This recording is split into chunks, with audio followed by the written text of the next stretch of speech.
I'm going to dive into tapping into the eating and... Into the what? Eating. Yeah. The choices that we make. Yeah. Okay? Knowing... Before you dive into that, are you going to dive into the vortex? Exactly. And so then follow your inspiration? That was powerful. Yeah. So get out.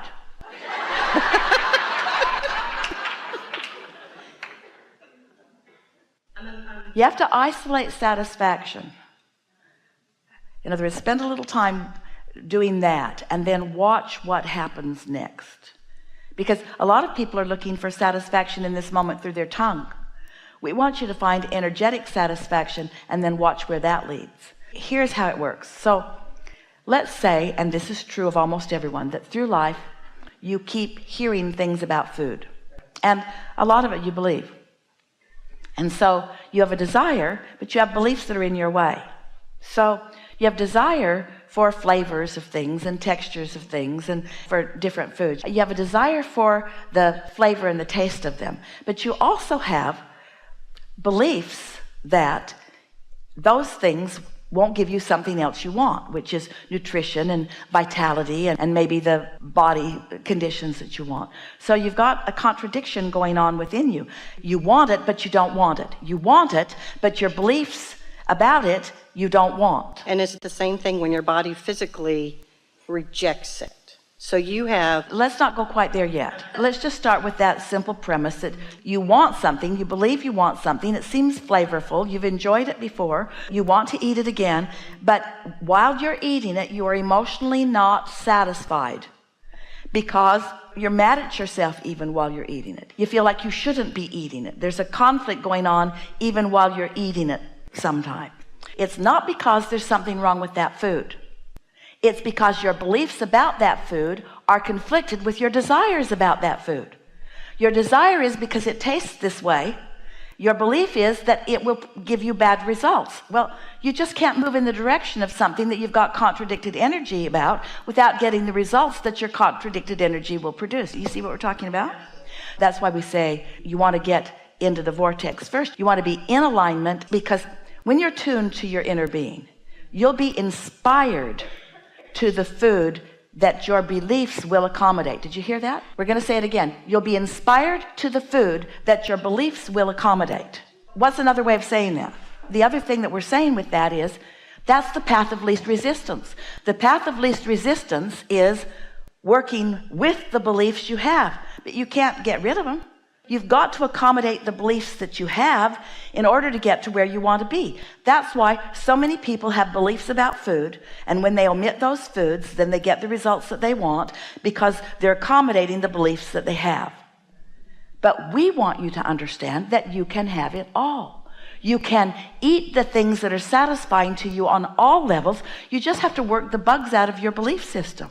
Did you hear that? And it doesn't happen immediately. You can't all of a sudden stop believing something that you've been proving to yourself for a long time. So that's my big question, is how do you change those core beliefs? Most important, you don't do it all at once. And next of all, you don't call those core beliefs. Those are not core beliefs. Those are beliefs you pick up along your physical trail. They're heavy-duty beliefs, but your core beliefs are things about your well-being and your brilliance and your intelligence and your value and your worthiness. Those are your core beliefs, you see. Your inner being holds your core beliefs. But you see, your inner being is calling you. Your inner being is calling you toward what your inner being knows you want. And your inner being, when we said earlier, your inner being knows where you stand in relationship to everything that you want and will guide you toward what you want along the path of least resistance.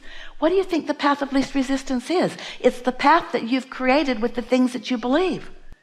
So your inner being knows what you want and is guiding you through the sort of labyrinth of beliefs that you have.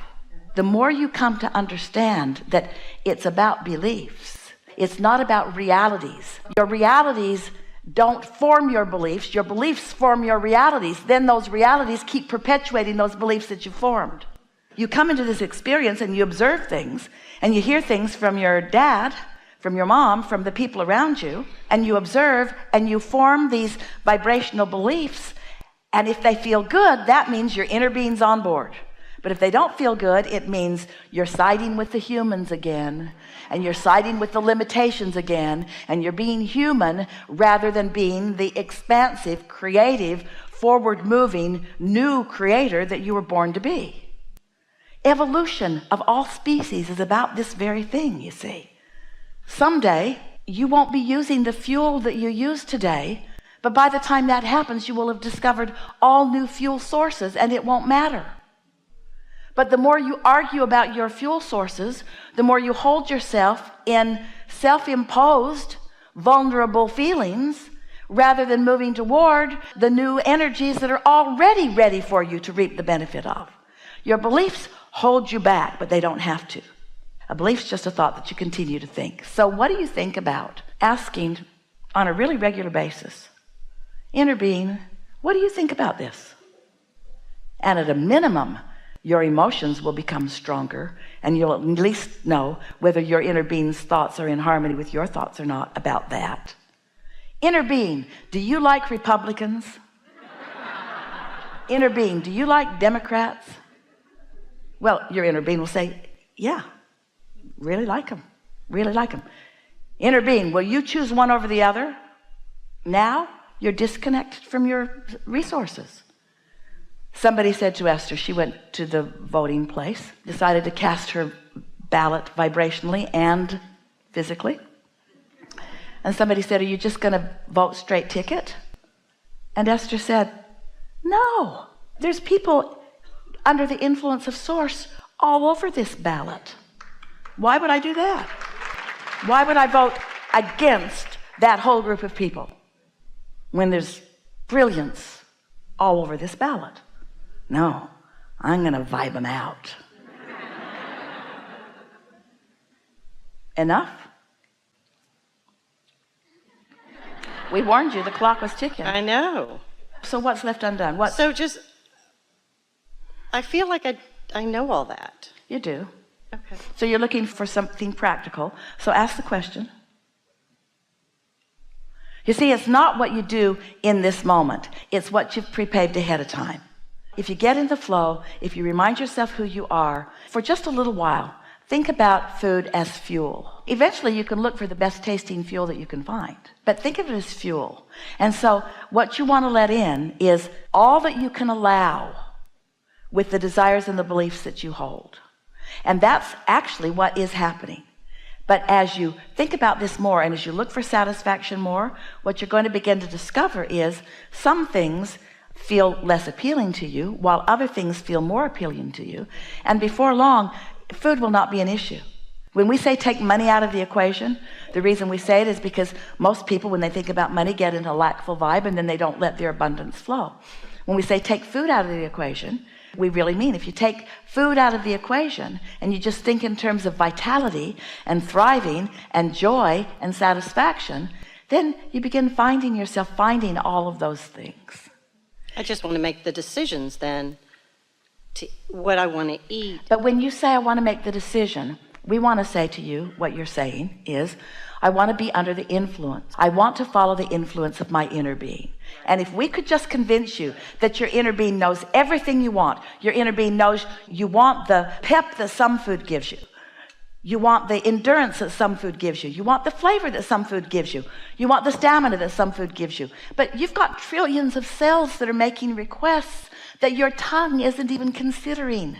And your inner being knows what all those cells are requesting and knows among the things that are available to you in this moment in time, because you're not going to search the whole planet for your meal. It's probably going to be right here in this vicinity.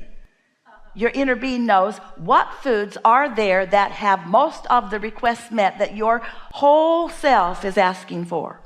And when you're really tuned in, you'll feel a craving for that. And somebody for sure has written a book about not eating that. This is a really good time for a segment of refreshment. Could I ask one more question? This kind of ties into the first segment. You said that we only really age because we believe we will age, or that's a belief that we have, whether it's sickness or age or whatnot. You are a reflection of what you believe. You really don't want to cut loose of your beliefs because many of them serve you. But what's your deeper question there? Well, it's kind of trying to understand that concept in the sense that animals age, an elephant ages, or is that a natural tendency? Oh, these questions are so perfectly placed here. So what your logic must conclude then is, if it is as we say it is, that the beasts of your planet are for the most part pure positive energy, and yet they move through time and have cycles of their life, then don't you have to conclude that they had intentions coming in that they're satisfying in that way? We don't want to make you think that just because you move through time and have your death experience is because you're resistant in nature. We want you to understand that that was your plan. Not one of you said, I'll come and I'll stay forever. You said, I'll come and I'll refresh myself as often as I can, and I'll find as much to be excited about as I can find. And as long as I'm doing that, then I'll be here in the joyful being that I'm intending to be. And then I'll reemerge into non-physical, and I'll take another run at it in a different vibrational time, and as you forced us to say, perhaps a different vibrational place. Okay. So I've just lost my next question. But I guess well, the beasts of your planet are really an important pickup place, because they are steady in their connection, and yet they croak. Just because they get hit by a truck or find some disease and that's their path out doesn't mean they are bad creators. And the same is true of you. But you can choose to, if you so decide, or if you're Yes, able to absolutely. live your life healthy, Yes. and then decide one day, I'm out Yes, of here. happy, healthy, dead. Yeah.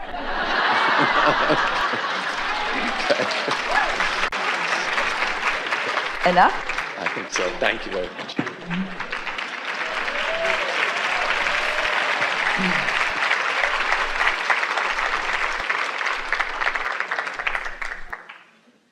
You feel more sure of yourself? You feel like you want to be more satisfied? Think you have control of that? Do you understand where that leads?